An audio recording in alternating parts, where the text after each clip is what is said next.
आदाब। मैं हूं सफदर रिजवी। आप देख रहे हैं लाइव एक्सप्रेस चैनल। आपसे गुजारिश है कि इस चैनल को सब्सक्राइब करें, लाइक करें, शेयर करें और कमेंट करें। अब देखें एक अहम खबर। शिया सेंट्रल वक्फ बोर्ड को लेकर मौलाना कल्बे जवाद और बोर्ड के पूर्व चेयरमैन मुर्तद वसीम रिजवी की जंग अब अदालत तक पहुंच गई है। जी हां, आप चौंक रहे होंगे, आप आश्चर्य कर रहे होंगे, आप हैरत में होंगे, लेकिन हैरत की कोई बात नहीं है, क्योंकि ये जंग कई साल से दोनों के बीच में चल रही है और दोनों एक दूसरे को नीचा दिखाने की कोशिश करते रहे। अभी फिलहाल शिया वक्फ बोर्ड को लेकर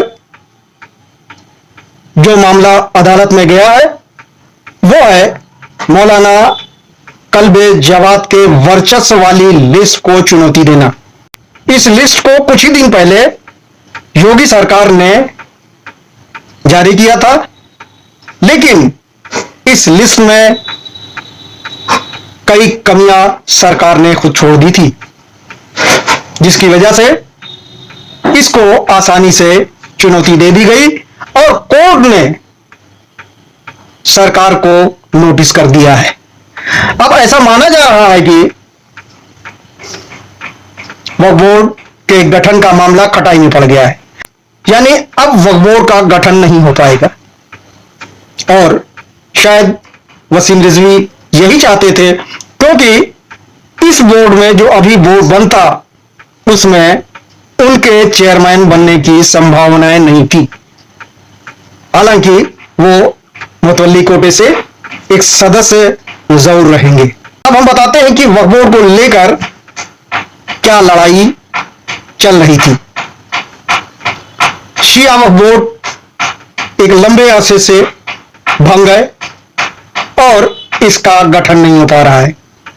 इसका गठन सिर्फ इसलिए नहीं हो पा रहा है क्योंकि मौलाना कल्बे जवाद चाहते हैं कि उनके घर के, उनके परिवार के या उनके चाहने वाले लोग वक्फ बोर्ड में आ जाएं। और इसी कोशिश में वो कभी रक्षा मंत्री राजनाथ के घर दस्तक देते हैं, कभी मुख्यमंत्री योगी आदित्यनाथ को परेशान करते हैं और कभी दूसरे मंत्रियों और भाजपा के नेताओं को। इनसे वो सिर्फ एक ही मांग करते हैं कि फला फला फला को वक्फ बोर्ड का मेंबर बना दिया जाए, और उनकी मंशा ये होती है कि जब उनके वर्चस्व वाले सदस्य वक्फ बोर्ड में होंगे तो वसीम रिजवी बोर्ड के चेयरमैन नहीं बन पाएंगे। पहले भी मुखालफत की और बोर्ड बनने का काम रुका। जब मुतवल्लियों का चयन हुआ, चुनाव हुआ, तो वसीम रिजवी के खिलाफ उन्होंने जो अपना उम्मीदवार उतारा वो एक ऐसा उम्मीदवार था जो दागदार था, जिसके ऊपर वो खुद ही पहले से ही सवालिया निशान लगा चुके थे और एक मजलिस में कह चुके थे कि वो व्यक्ति जानी है, यानी बलात्कार का आरोपी है। उसने एक अहम दिन किसी के साथ बलात्कार किया और पुलिस में उसकी रिपोर्ट दर्ज कराई गई। लेकिन जब वसीम के खिलाफ उन्हें किसी को खड़ा करना हुआ तो वही व्यक्ति उनके लिए अच्छा हो गया और वो बलात्कार का आरोपी नहीं बल्कि वो अच्छा व्यक्ति बन गया और उसका उन्होंने समर्थन किया, जिसकी वजह से समाज में ही नहीं बल्कि चौतरफा लोगों ने उन पर थू थू की, जिससे मौलाना कल्बे जवाद की इमेज गिरी। आखिरकार उन्होंने ये मुद्दा उठाया कि वक्फ बोर्ड के मुतवल्लियों के चुनाव में गड़बड़ी की गई। बहुत सारे लोगों ने वसीम रिजवी और फैजी को वोट नहीं दिया, इसके बाद भी वो जीत कर आ गए। उन्होंने सवालिया निशान लगा दिया। यानी वक्फ बोर्ड के गठन में मौलाना कल्बे जवाद रोड़ा बने। इसके बाद क्या हुआ? इसके बाद सामाजिक कार्यकर्ता जमीर नकवी कोर्ट भी गए और उनकी याचिका पर सुनवाई हुई, नोटिस हुई, जो मामला अभी तक लंबित है। इसके बीच बीच में वक्फ बोर्ड के गठन की बातें सुनने में आती रही, लेकिन वक्फ बोर्ड का गठन महज इसलिए नहीं हो पाया क्योंकि कल्बे जवाद के पसंद के और उनके परिवार के लोगों का नाम उस सूची में शामिल नहीं किया जाता रहा, जिससे उन्होंने अपनी स्वीकृति नहीं दी और वो लिस्ट जारी नहीं हुई। इस बार उन्होंने तकरीबन जितने नाम दिए थे सरकार ने उसे मान लिया और अधिसूचना जारी कर दी। अब आप पूछेंगे कि वो नाम कौन थे? उन नाम में एक नाम अली जैदी का है। अब आप पूछेंगे अली जैदी क्या करते हैं, उनका किस कोटे से आ गया? उनका सरकार और कल्बे जवाद की मनमर्जी से आया। क्योंकि मौलाना कल्बे जवाद चाहते थे कि उनके इस नाम को शामिल कर लिया जाए, इसलिए योगी सरकार ने उसको शामिल कर दिया, कानून को ताक पर रख दिया, कायदे को ताक पर रख दिया और उसका खामियाजा अब भुगत रही है। क्योंकि सरकार को जवाब देना पड़ेगा कि वक्फ एक्ट किस लिए है, वक्फ एक्ट की खिलाफवर्जी क्यों की गई। जब एक सामाजिक कार्यकर्ता को वक्फ बोर्ड में लिया जाना है तो फिर उस व्यक्ति को क्यों लिया गया जो सामाजिक कार्यकर्ता नहीं है, जिसका वक्फ बोर्ड से कोई सिलसिला नहीं है या जिसने वक्फ संपत्ति को बचाने के लिए कोई काम नहीं किया है, बल्कि उसका काम वक्फ संपत्तियों पर कब्जा करना है, वक्फ संपत्तियों पर इमारत खड़ी करना है और वो भी इलीगल। ऐसे में सवाल तो उठता है और समाज के तमाम लोगों को इस पर संज्ञान लेने का मौका है। भले ही किसी ने इस पर तवज्जो दी हो या न दी हो, लेकिन वही वसीम रिजवी ने तवज्जो दी जिसे वक्फ के खिलाफ बताया जा रहा है। भले ही वसीम रिजवी ने कुछ भी किया हो, लेकिन कोर्ट में जाकर चुनौती देना यह बताता है कि वो एक निष्पक्ष बोर्ड बनवाना चाहते हैं। और वसीम रिजवी नहीं बल्कि वसीम रिजवी को साथ दिया जमीर ने और दूसरे लोगों का भी उनको समर्थन हासिल है, जिसकी वजह से वो इलाहाबाद कोर्ट गए और उन्होंने एक तो यह मामला रखा और दूसरा मामला उन्होंने अधिवक्ताओं को लेकर उठाया। वक्फ एक्ट के मुताबिक बार काउंसिल से अधिवक्ताओं के लिए नाम मंगवाए जाने चाहिए थे, लेकिन सरकार ने क्या किया? सरकार ने बार काउंसिल मौलाना कल्बे जवाद को समझ लिया और उनके कहने के मुताबिक दो नाम शामिल कर दिए उनकी मर्जी के। तो उसका क्या हश्र होना था? उसका वही हश्र हुआ जो होना चाहिए था। चुनौती दी गई और कहा गया कि जिन वकीलों का नाम जारी किया गया है वो वकील थ्रू प्रॉपर चैनल एक्ट के मुताबिक नहीं मंगवाए गए हैं। ये दोनों के दोनों नाम अपनी मर्जी से लिखवा दिए गए हैं, जबकि दोनों उत्तर प्रदेश के होने चाहिए। इसके अलावा उनका नाम बार काउंसिल द्वारा भेजा जाना चाहिए। इनमें एक नाम ऐसा है जिस पर आप हंसेंगे। वो दिल्ली की 30,000 में प्रैक्टिस कर रहे हैं, लेकिन उनका नाम बदअकल और जाहिल लोगों ने वो बोर्ड बनाने के लिए सरकार को दिया, जिससे सरकार की बिक्री गिरगिरी हो रही है। और सरकार को जवाब देना पड़ेगा कि यह गलती कैसे हुई। ये लड़ाई अब एक दिलचस्प मोड़ पे आ गई है। सोमवार तक का टाइम दिया गया है सरकार को कि वो नोटिस का जवाब दे, और शायद सरकार के पास नोटिस का सही जवाब देने के लिए तथ्य नहीं है।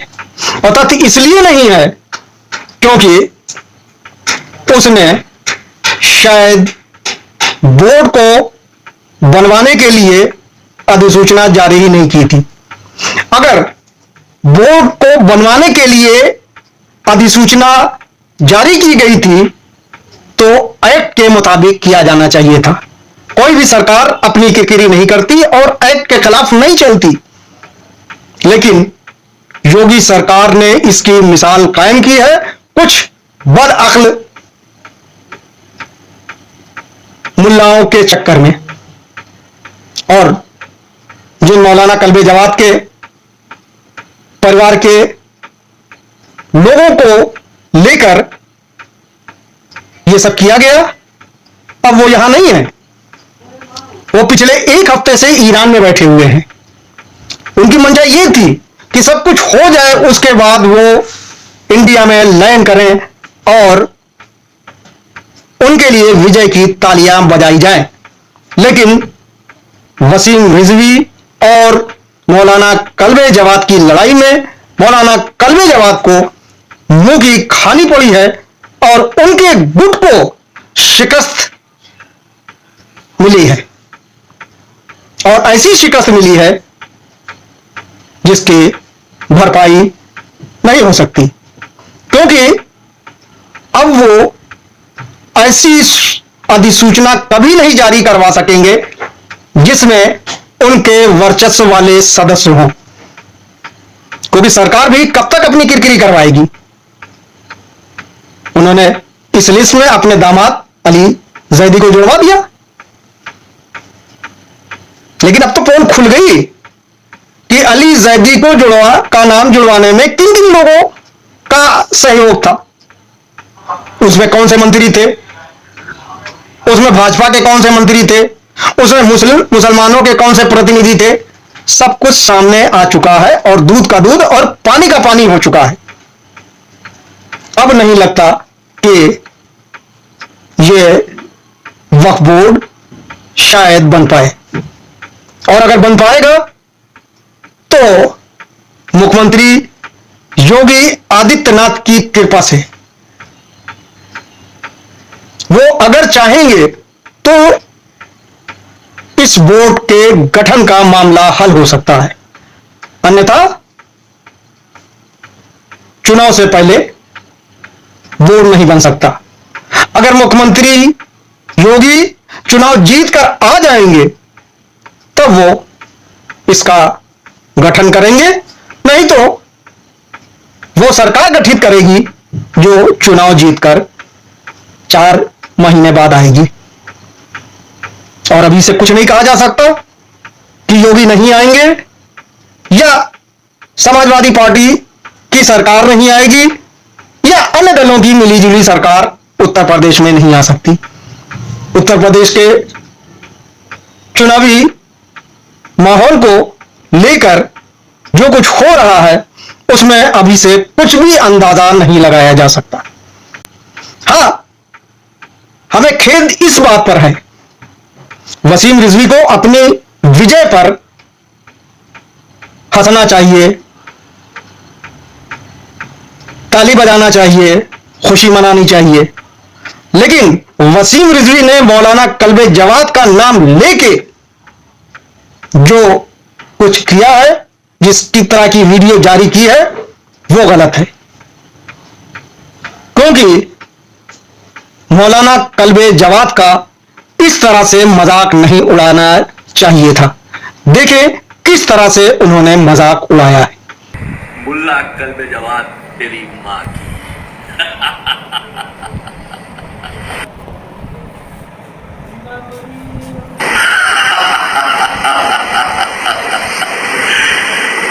मुल्ला कल्बे जवाद तेरी माँ की।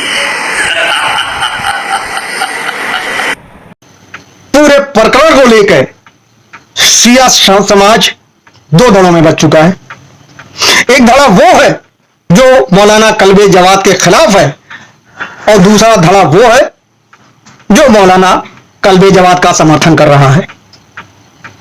जो खिलाफ है उसका कहना है कि मौलाना कल्बे जवाद ने क्योंकि पिछले 20 साल के अंतराल में वक्फ जायदाद को जबरदस्त नुकसान पहुंचाया है। जिन वक्फ के वो खुद मुतवल्ली हैं उन्होंने उसका हिसाब नहीं दिया है, जिसमें इमामबाड़ा गुफरामाब शामिल है। गुफरामाब में एक एक कब्र लाखों रुपए में बेची गई है, यानी कोई मुर्दा तब तक दफन नहीं हो सकता गुफरामाब इमामबाड़े में जब तक उसके वारिसीन इनको मुंह मांगी रकम अदा न कर दे।